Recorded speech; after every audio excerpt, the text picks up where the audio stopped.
Hello, so glad you could join us here on episode, I believe this is 5 of Documenteers. We are doing today our second 30 for 30 episode, The Band That Wouldn't Die, directed by Toys director Barry Levinson. I think it was coming off of something when I recorded this a while back, so my T's kind of sound like D's. I think it's kind of cute, like an overgrown child with a very deep voice. But you can find this podcast on places like iTunes and Stitcher and SoundCloud and many other podcast applications. If you'd like to help the show out, then go on iTunes, give it 5 stars. That'd be great. Write a review. It doesn't have to be much, but if you do want to go into details, make it Werner Herzog erotica. Oh, I'd love to read some fan-written Werner Herzog erotica. But yes, 5 stars and a nice review. That helps people who would be interested in what we're doing find our show. And you'd be doing a big help here in our early beta stages of the podcast. You can also contact us at documenteerspodcast@gmail.com, as well as Twitter and Instagram at documenteerspodcast. All right. Let's talk sporty junk now. All right. Now, here is a motion picture film. 1,000 feet, 16,000 separate photographs. Let's tidy up this tangle of film by putting it on a reel.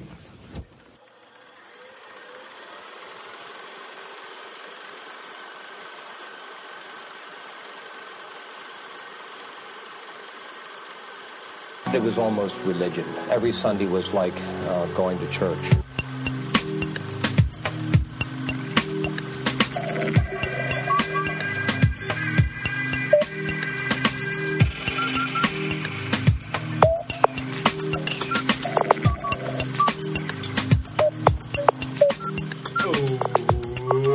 What's up, Docs? That's a Docs with an X, not a CS. So don't sue us, Warner Brothers. You have entered the Documenteers zone.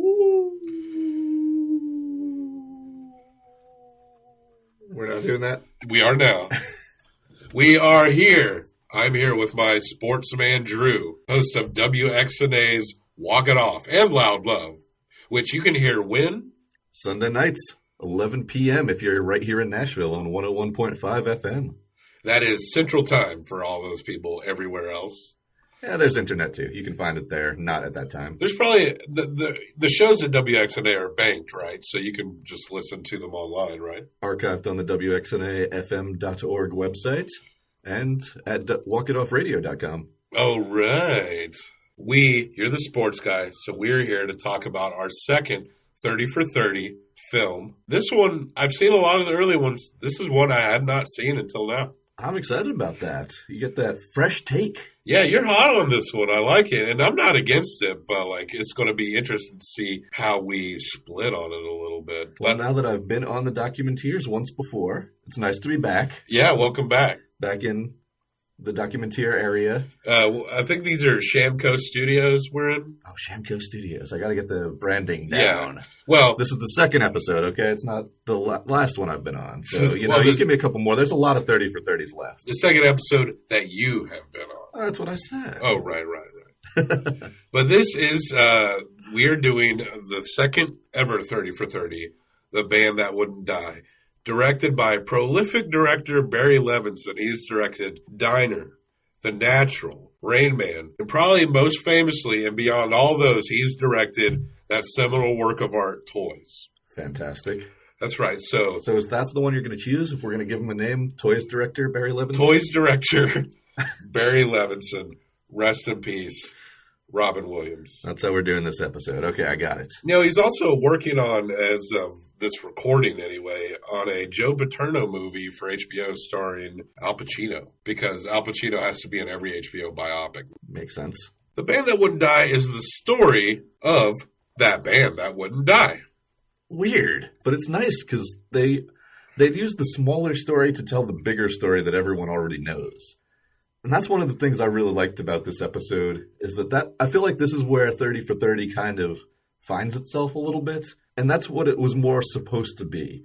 It's telling a really small story that even diehard sports fans probably don't know. But they know the bigger story around it, the story of the Baltimore Colts move in the middle of the night. Now, I did not know to the extent of how deep this story went. I knew that they would go to Indianapolis. I did not know that they literally took off in the night. Oh, yeah, the Mayflower vans, very famous sports scene, just pulling up to the complex in the dead of night, hoping nobody notices all these giant moving trucks pulling up to the Colts complex in Baltimore. They hired I don't think this is covered in the movie, but they hired a fraternity to help move all this.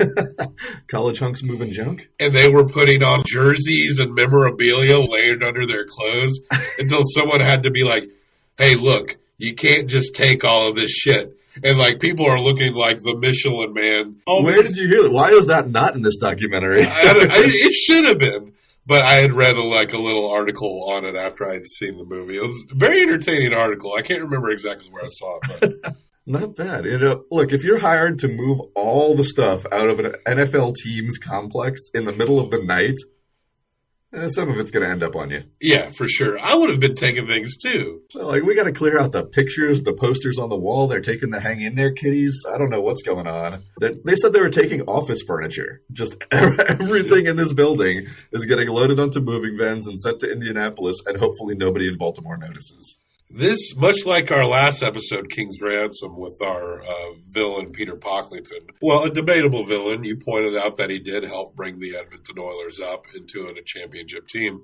This film features Jim Irsay. He decides, apparently he had been shopping the Colts around, Jacksonville was one city that seemed like a strong bet. But ultimately, the media catches whiff of a sudden move. And they catch this whiff while the Mayflower trucks are rolling out of the stadium. Well, this was Jim Irsay's dad who was owning the Colts at the time. Oh, wait. Who made these moves. Jim Irsay was interviewed a lot during the film. I got that backwards. Robert Irsay? What was his dad's name? I think it was Robert Irsay. I didn't write that down either. Much like our last episode of 30 for 30 that we reviewed, King's Ransom, which has villain Peter Pocklington, a debatable term. People go one way or the other. He did help the Edmonton Oilers come out of that WHA scene into the NHL, into a championship team. I liked how the 30 for 30 there just kind of threw that in at the beginning and then basically let him be the villain the rest of the movie. Yeah. But he kind of fills that role very well. Yeah, you need a villain. But Robert Irsay is the Colts owner, and he is quietly shopping the Colts around. He wants this on the DL as much as possible. The media does catch a whiff of a sudden move, but they catch this whiff as the Mayflower moving rigs are leaving the stadium. The town is shocked, not least of which is Mayor Don Schaefer. He's fucking pissed off. He's fucking pissed off. And they had the cops blocking it off, too. They had police cars blocking off entrances to the street where the Colts complex was, where all these moving vans were loading stuff up, again, in the dead of night. There's a lot said. I had bullet points on Peter Pocklington, and I thought about getting bullet points on Robert Irsay. I think Robert's problem, as his son Jim points out in this documentary, is that he had an alcoholism problem. He lost his son to alcoholism. He had some tragedies, and he was losing his personal war with the drink. Robert was telling people that he wasn't going to sell the Colts. He wasn't going to sell the Colts. But ultimately, he was a liar. In this episode, the drunken airport impromptu press conference with Robert Irsay is an unbelievable scene. Yes. You've just got the angry old man coming off the plane, drunk, yelling at reporters who just kind of showed up at the airport to interview him as he lands because he was coming back. They thought he was going to Phoenix to sell the team, to move it there. Well, not sell the team, to move it to Phoenix, to get the deal done there. And they come in and they ask him, were you in Phoenix doing all this stuff? He said, no.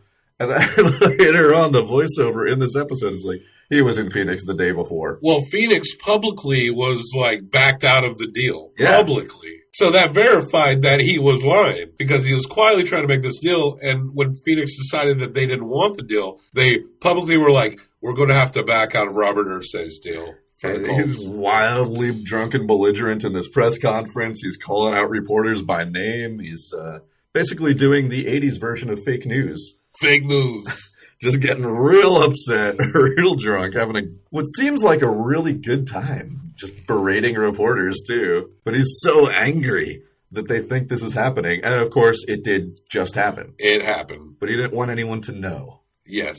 The Baltimore Colts had a marching band. I don't know how many marching bands were involved in the NFL at the time. I mean, it's long-time tradition through high school and college football. Yeah, for sure. And old-time NFL had it as well. But the Colts band was kind of superlative. They were one of the best out there, the better known, the Baltimore Colts marching band. They're very prolific. And they got wind of the move, and they grabbed their equipment as much as they could. They managed to get down there, grab as much equipment as they could. But their uniforms were at the cleaners. That's the only reason they were able to get them. If they were at the complex, they never would have had the uniforms. But just since they happened to be at the cleaners, and then they basically made a backroom deal with the cleaners to get their uniforms because everyone was so mad at the Colts for moving. Now, it can't be understated how big a football town Baltimore is, or was at this time, and probably still is. They were very happy to get the Ravens. I mean, you're talking about this wildly successful AFL, NFL team. It had Johnny Unitas, one of the biggest stars of the early NFL. Yep. This is a big deal. And the cleaners, who are going to be Colts fans, they let the marching band take the cleaning truck, the uniforms for a ride out the back, and they hid the uniforms in a mausoleum. How good was that they didn't know it? They had them in somebody's basement until they got word that maybe a Colts executive was coming over. So they got in a van with a guy who said he had a spot, and it ended up being his family mausoleum.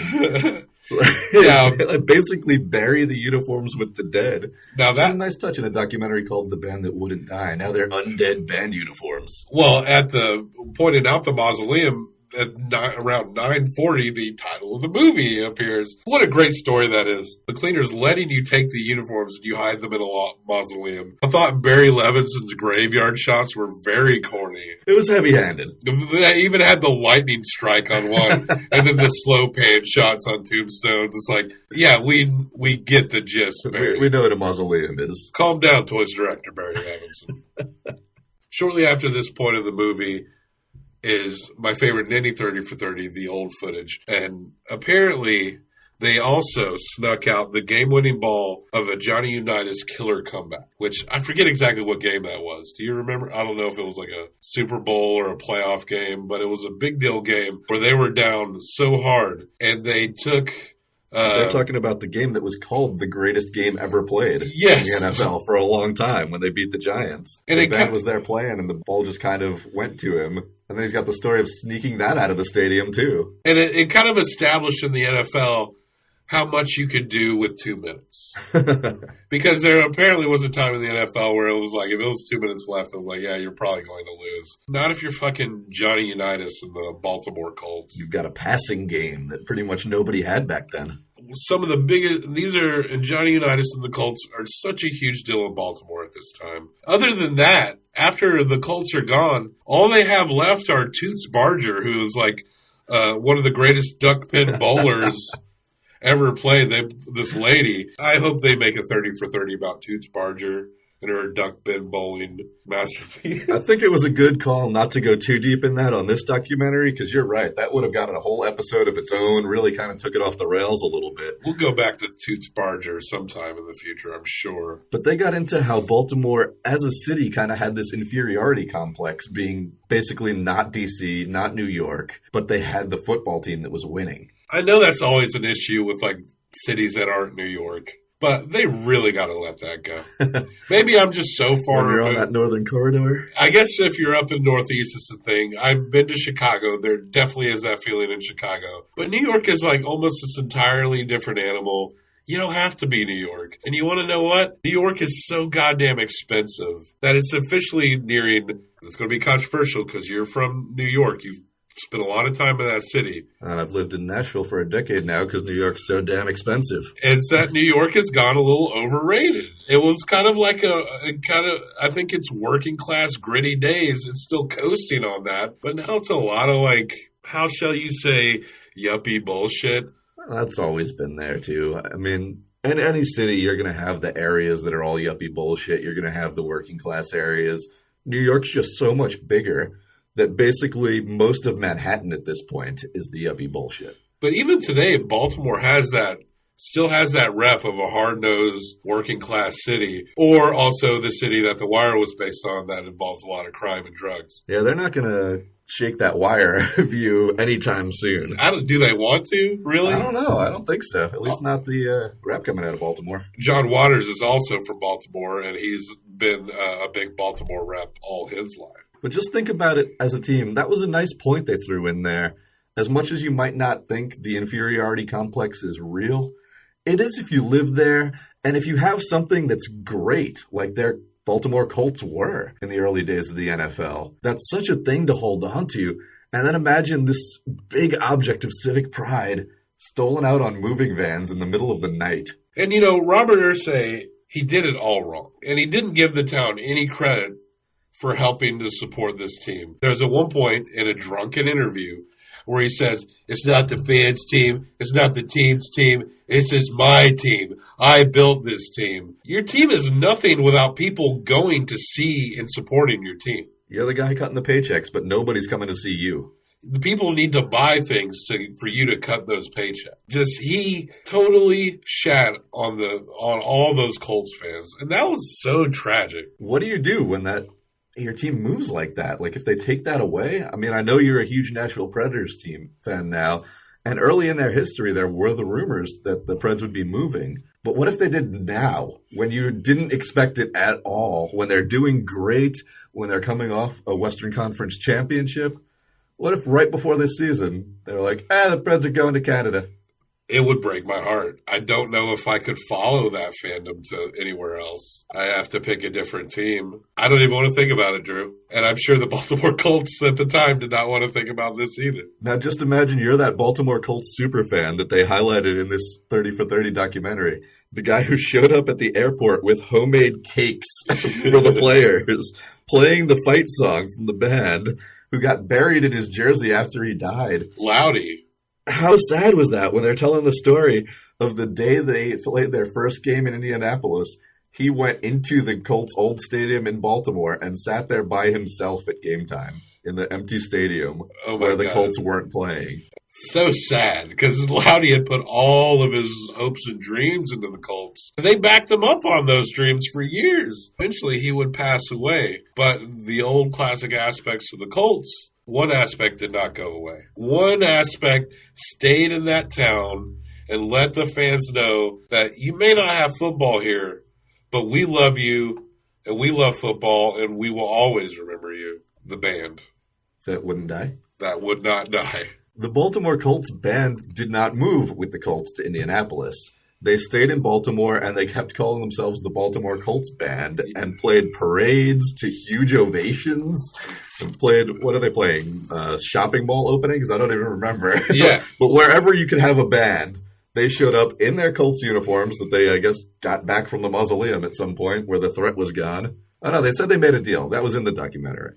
They said they made a deal with one of the Irasays to keep the uniforms once the team had already moved. Because even though they got those uniforms and hit them in a mausoleum, they're still technically the property of the team owner. Yeah, so they did work that out. They had their uniforms, which again are totally ridiculous uniforms, let's be honest here. There's some cross between cowboy chaps and blue and white.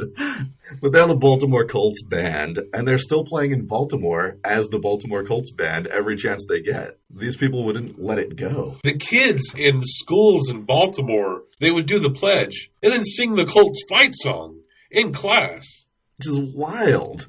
They would get standing ovations every time they're playing the Columbus Day Parade walking down the street. And people are like, the Baltimore Colts band. Woo, yeah. The band was shopping themselves around. Art Modell, the Browns owner at the time, pays the band. He said they came actually pretty cheap to perform halftime every year at Cleveland. And Cleveland liked them. As the Baltimore Colts band, still in those Colts uniforms. They're playing halftime for other things. I think they played a Pro Bowl maybe? Or just some exhibition games. And then they got brought up to the NFL by Art Modell and the Browns. And if you're a football fan, even if your team was a rival of the Baltimore Colts, you got to respect that drive, that bit that sticks around. It shows that not only do you love football, but they love football too. And that's the one thing that can bring all those people together. And they kept saying that they were also holding out hope that there would be another team in Baltimore at one point, and that having the band already there, showing that they had this built-in fan base already, would only help when the NFL did expand. And the NFL did expand, and it didn't expand to Baltimore. It's so sad. You still have that band. I loved all the shots in this documentary of them just in a bar, like looking like Cheers, talking about my Colts and the day they left. Those are a lot of fun. Exactly the way you would expect it to be. But one guy, the mayor at the time, Don Schaefer, he never really got over it, and he considers, I think was his son. No, it was one of the band members, Jim Spiros, I believe. He had stated how Don Schaefer never got over it and considered that a black mark on his mayoral career in Baltimore. Oh, yeah, he was furious. I mean, he said he was friends with Irsay at one point, and he had promised, he said, look, when all these rumors are out there, just tell me first. And he didn't even tell the mayor when it was happening. Just tried to sneak out of there in the middle of the night in this ridiculous, like, Looney Tunes villain style. He could not have done that in the worst possible way. Took a shit on City Hall steps or something. Maybe he did that too. Or, I mean, you're talking about a drunkard here. Or, he pissed in that empty stadium. It was like the last thing that probably happened. Oh, man, poor Loudy. That story was breaking my heart. Imagining him sitting in the stadium where his team opened the season before, but now they're opening in Indianapolis. And he's just sitting there. Maybe he's got headphones on, listening to the game, pretending it's going on in front of him. It's terrible. Well, what headphones would they have had at the time? Did they have the Walkmans at the day? I don't know. I'm just kind of picturing Steve Bartman in a Colts uniform right now. In my head, this is where the story's going. Now, this band, they kind of became fairly prolific amongst football fans to the point where they were kind of representative of the sport of football all around. They performed at Hall of Fames. Audiences responded well to them. They got the nickname of the Orphan Annies of the NFL. The Hall of Fame game, that's right. That was the first one they played associated with the NFL. And they had this protest vibe that people loved. So anybody that had any sport, any NFL fan out there is going to have any kind of at least mild to high animosity towards the bigwig commissioners and ownership of the NFL. And this band kind of represented like an FU to those power structures within the NFL. And that kind of caused a lot of people to learn to love this band, even if they weren't from Baltimore. That's a great point. The Baltimore Colts band was the little people, the everyday fans of this team who got shafted real hard, that weren't the ownership, that weren't... I mean, look, you went to Indianapolis, and they were ready for the Colts, too. There's that second side to every story. When a team moves, you're leaving behind heartbroken fans and history in the one city. But then how happy are these Indianapolis fans to get a team to call their own? Yeah. But the Baltimore Colts band... that was all the other side of it. Everybody could empathize with this. Yeah, the primary purpose of the Baltimore Colts band was to promote and to basically say the city of Baltimore needs an NFL team. And the NFL was interested in expansion. And they gave them preseason games to test, throwing them some crumbs to see like how the city would bite. The city sold out all of those preseason games. And when expansion time came again, they were passed over yet again for Jacksonville. Of all cities, man. Baltimore, again, with this built-in inferiority complex they were going on there, still so proud of what they were doing with not only the band, but the sold-out preseason games. They thought they were in the driver's seat for an NFL team. Yeah. And then it goes to Jacksonville. If you sell out preseason games, that should be more than enough of a sign for the NFL to bring a team. But hey, that's not what it's all about. It's all about that backroom willing and dealing with the bigwigs. Politics bullshit. The band goes on, and they had a flag squad, too. I dated a flag girl. She made me a man in high school. Baltimore Colts flag girl? How old was she? And still in high school. Man, she was about 60s. She was about 62 years old. Still in high school. Moved down to Tennessee to try to graduate. She was a flag girl at my high school. Oh, okay. Anyway. I hope she's doing well wherever she is. So this was really personal to you. Yeah. And when I saw the flag girl, I was like, oh, yeah. Remembering what made me from a boy into a man. On the flag girls. So you need to take a break here, I understand. I mean, the cheerleaders weren't going to get with this. I mean, let's be real. What about the tuba players? Maybe a couple tuba players. The band that would not die. The CFL games are then played in Baltimore. They got a CFL team to come to Baltimore. What? That's what happened. They couldn't get the NFL team. They got a Canadian Football League team to play in Baltimore at the old stadium because they wanted football back so much, and people went. They were stoked for it. Now, this is like the eras where the band is in the mud of bureaucracy. They're representative of the fans. This movie is totally about the fans. That's the best part about this movie is that it's about fans. But they're in the bureaucracy of this, which they have to be because their goal is to get a team back to the NFL and then get a CFL team. And that when they're singing the Canadian national anthem and one of the football players is looking at the other like, what? What is going on here? In Baltimore. I mean, we're hockey fans, so we're used to hearing the Canadian anthem when I love the Canadian anthem. Yeah, personally. It's kind of a lot of fun when Canadian teams come to play the Preds. For Baltimore, they didn't know what was going on. They're like, okay. And again, you're coming off the Johnny Unitas Colts, the greatest game ever played. Kind of a bummer in Super Bowl III to the Jets, but pretty much a really proud history of the NFL in Baltimore. The governor, whose name I should have probably written down, but I didn't, he's not a sports fan. But know what he is a fan of, Drew? Marching bands.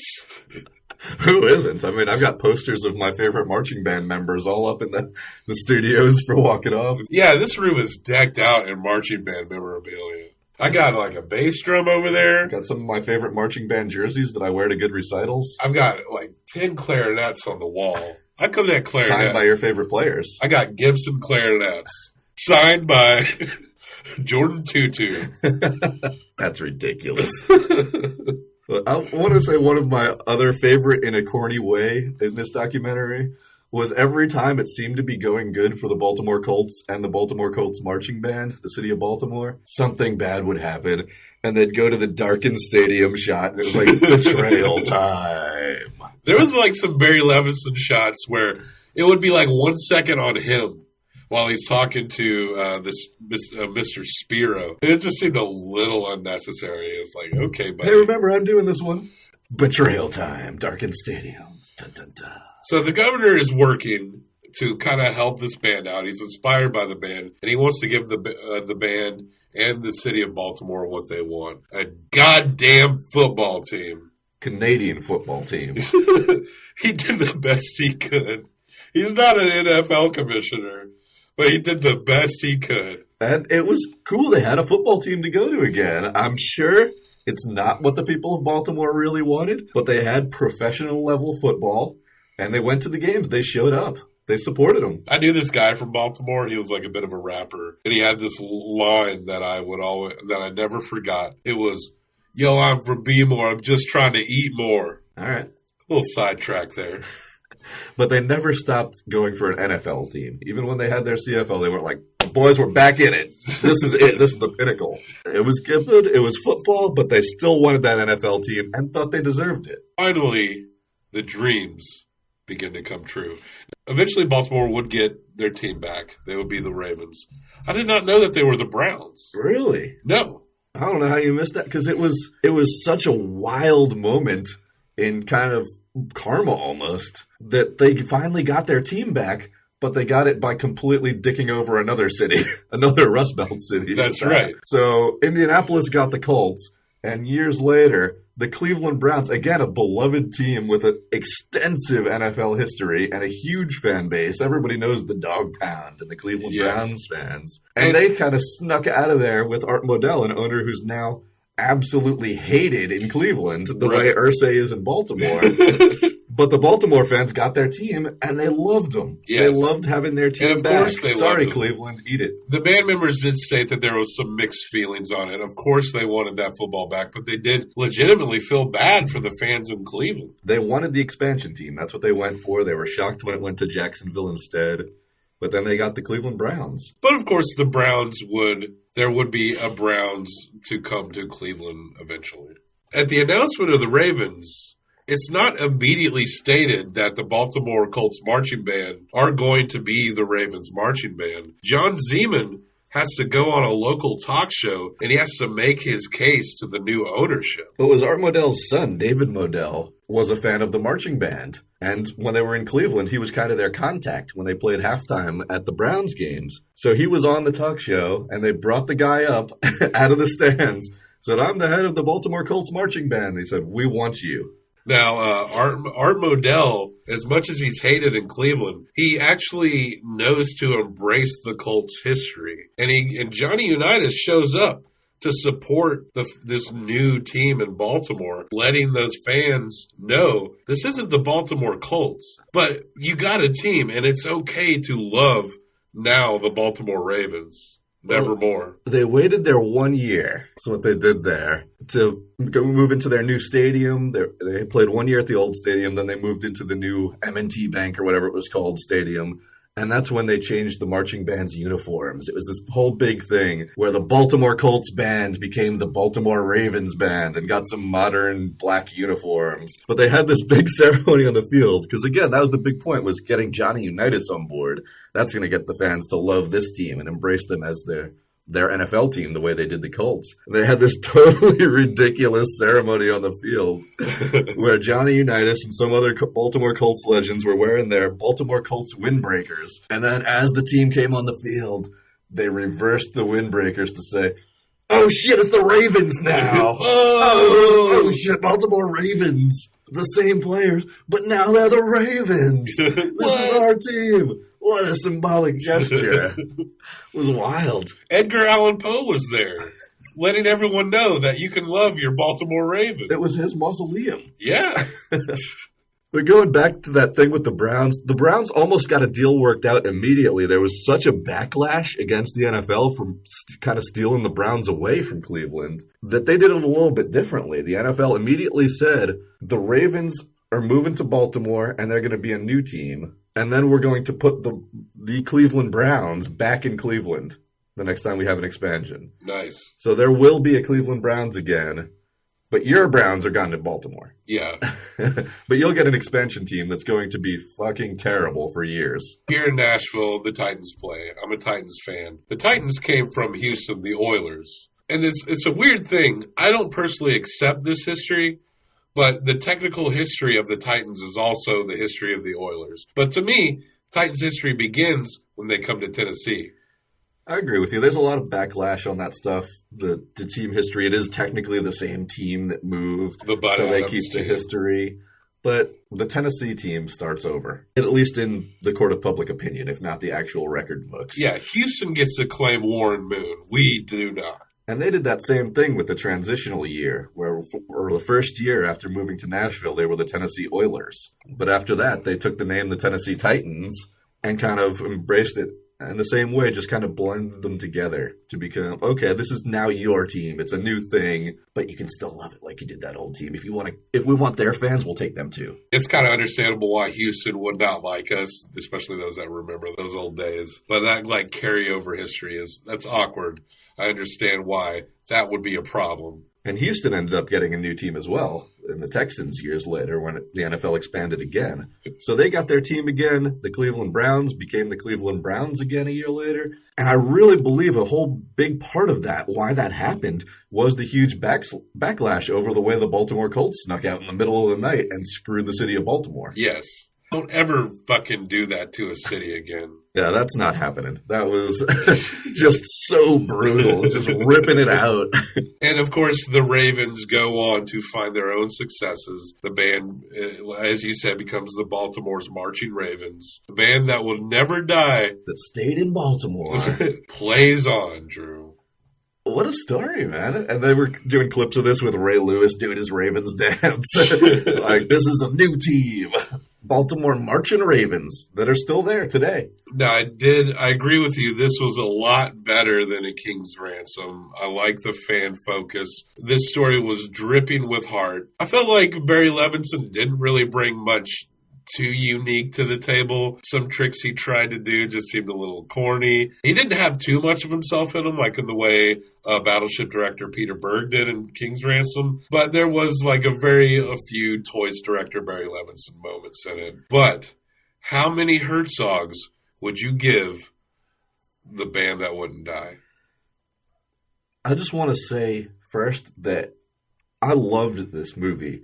I feel like this is, I said at the beginning, but I really feel like this is what 30 for 30 was meant to be, in the way that they let this smaller story play out and get around the edges and blur and tell the bigger story as well. Even diehard sports fans, like myself who host a sports talk radio show, I did not know the story of the Baltimore Colts band until I watched this 30 for 30. Me either.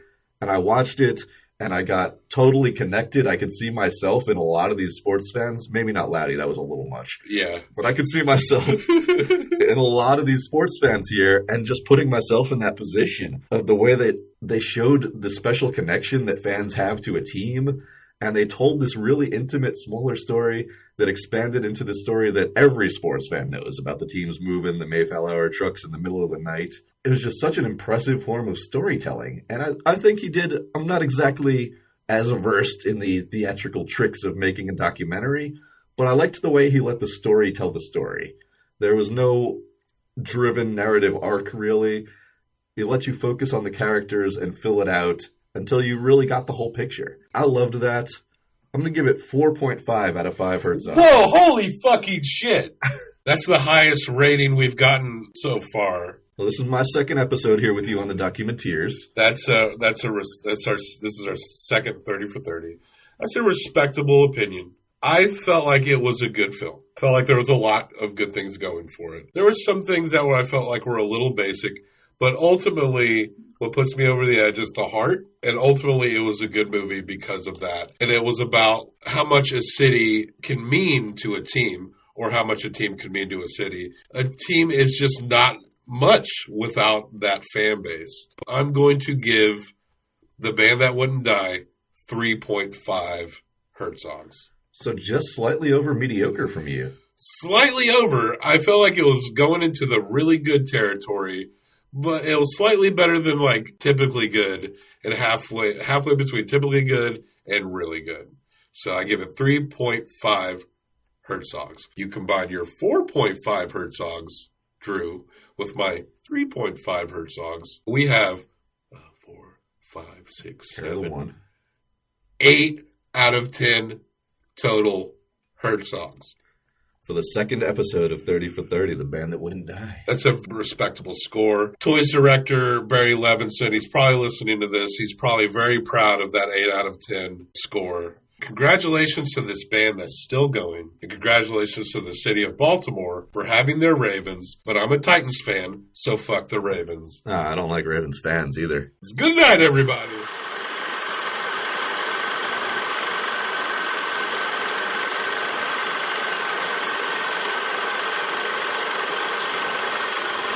Robert Ursay? We're going to have to edit all this part out. Fuck. Let's start over.